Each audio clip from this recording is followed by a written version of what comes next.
ni siya RA 12028, the oral reading.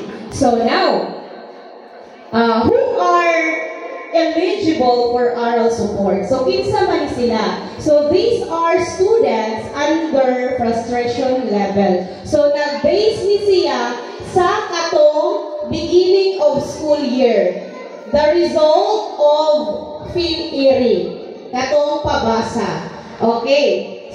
Online sessions ni, mag-communicate ni sa inyo kay kami as a tutors, maghimo mi og group chat sa mga parents sa katong mga bata nga sulod sa oral reading. Then blended learning sessions. So kato lang siya. Ang oral reading dili na siya mo exit in 1 hour per day. So dili ni pwede mo lagpas ana siya. Isa ra gid na siya ka oras. So kung dili ni makaklase og Monday to Thursday, kung naay mga conflicts sa amo ang mga oras kay nag-seminar mi, pwede mi mo discuss Saturday, pero not exceeding for 2 hours. So that would be all. Thank you. Maayong hapon sa tanan.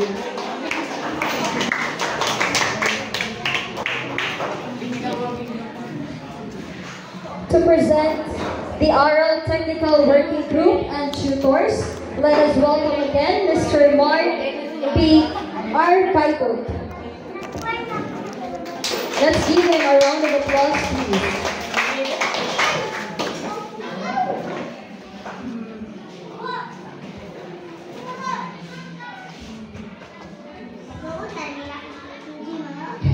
To our dynamic school principal, Ma'am Maria Lisa Bandula. To our barangay official in attendance, headed by our barangay captain Honorable Adel Pati Diaz.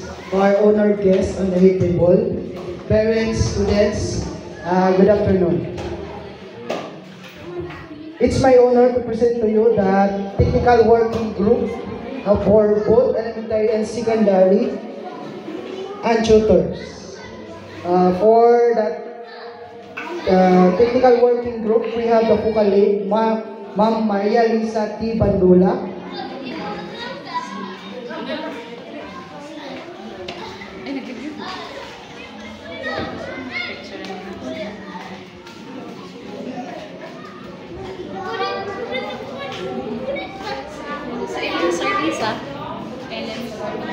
Okay, we have also the school oral coordinator for elementary. We have Ma'am Gloricin A. Obinita.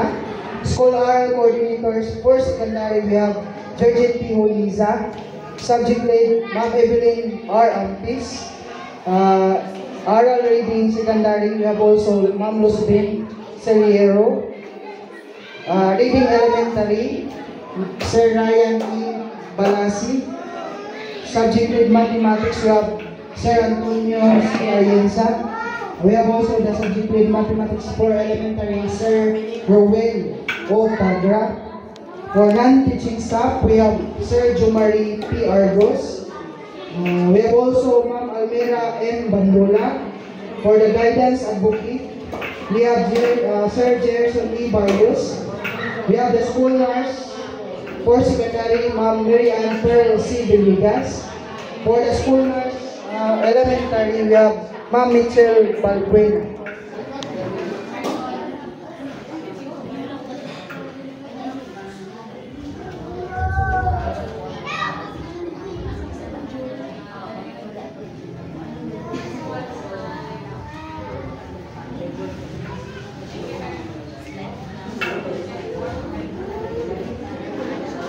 Thank you very much, Sir Mark.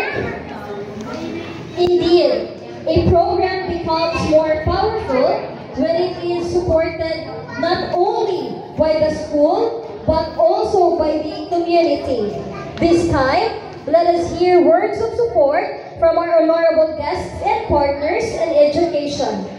Let us welcome our barangay captain, Honorable Adelva T. Diaz.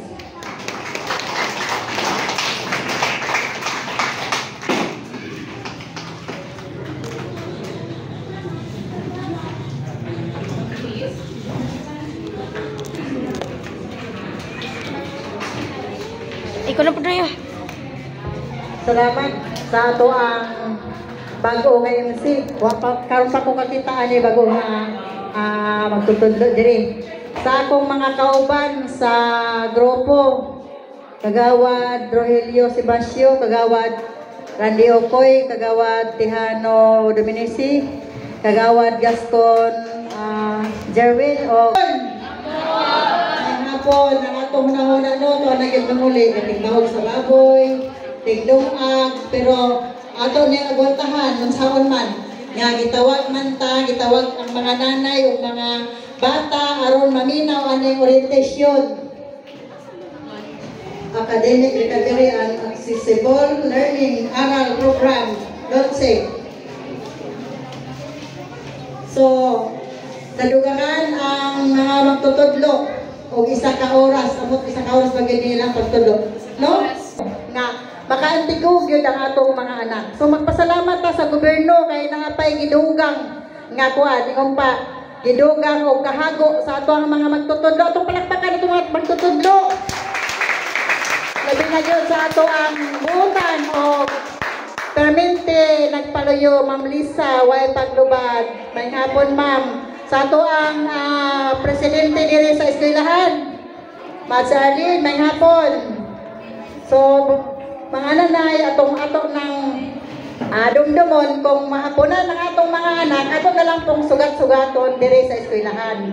Dili nato pasagdan nga sila ra ang manguli labi na kay wa pay mga buot ni mga bata no ato gyud subaybayan nga ato pud sila pagod sa balay di lang pud nato pasagdan nga ang kita mura rito walay pakialam sa itong mga anak karon pud natong mga anak makaantigo katungod gid nato sa pagtudlo sa atong mga anak kay aron ta nga wala na maapil aning aral program no pero unsaon man nga lahi naman yun sa una o karon layo na yun kayong diferensya sa karon kaya ang karon ng mga bata labi na imong taga cellphone halos di naman hapon kahit to ano cellphone busa mga nanay mga tatay mga bata ayaw mo pagsige og cellphone kay mao nay usa nga makababag sa inyo ang pag-eskwela ug di na mo makaatigo ug labaw na gyud na magsigig laag-laag magabi unya tan-awa karon di mo balik mo imbes kay manguli nag alas 3 magpabilin ang naay eskwela sa isa ka oras so paminaw gyud mo dili magtulog-tulog kay aron makasabot pero sige lang kay ang atong gobyerno naghatag na gyud og siksik na gyud og maayo ang atong mga bata nga kanang dili kantigo kinahanglan nga mo graduate og grade 6 naa na gyud kantiguhan dili pareha sa una nga pasaron og grade 1 ipagadto sa grade 2 way na mauhan no so karon di na pwede so usbon ako maayong hapon o good luck sa aral pan program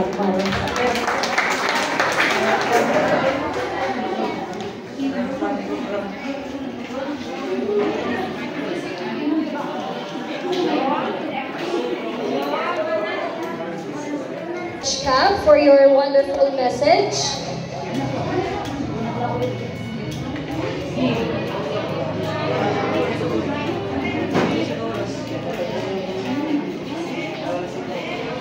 To hear another message, let us welcome our SGC Chair, our Barangay Kagawad, Honorable Dominici Tejano. Let's give him a round of applause, please.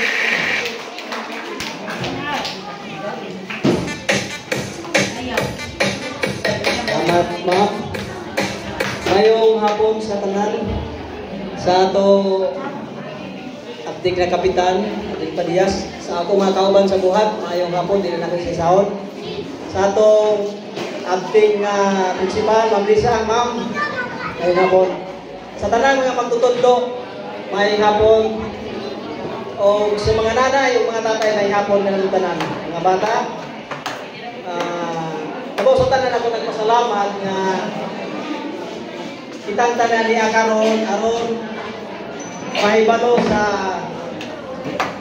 aral program ato nga ang mga bata na hibaluan o ang mga nanay mga tatay na hibalo o ginaot nga ato ning masubaybayan atong paabot ganto rin sa ato kay sa atong eskwelahan wala nay maulahi, wala nay mabilin. Sa unang panahon daghan kay mabilin. Maangkan si sa ilang maangkan si sa tuig tungod kay mabilin man mabagsak man. Pero karon kini ka programa wala na. Kay kung di ka kawasa, pugihan di ka sa matuto. Hatagan sila daghang trabaho. Ano? Sa bisag Sabado, patudloon sila. Pero napausutan ang tanang kung kita maginikanan sa atong balay, atong kundugan ang tumanan. Kaya kung sa atong panimalay, kung atong sila pasagdan, usahay, magabot sa silahan, or gihapon. Bisag usaw sila tudlo, kung di sila maminaw sa magtudlo, wala gihapon. So ngayon ko, kitang tanan, mabunay lang nato, o naso kung malipayong tantanan nga niabot ni nga program, aron ang tanan kayo walay mabiyaan. So ngayon ko dayang salamat o mayong hapon sa tanan. Thank you so much, Kakawad, for your message. To lighten the atmosphere and give us a moment of inspiration, here is a special intermission performance prepared by the grade 10 students. Let us give them a round of applause, please.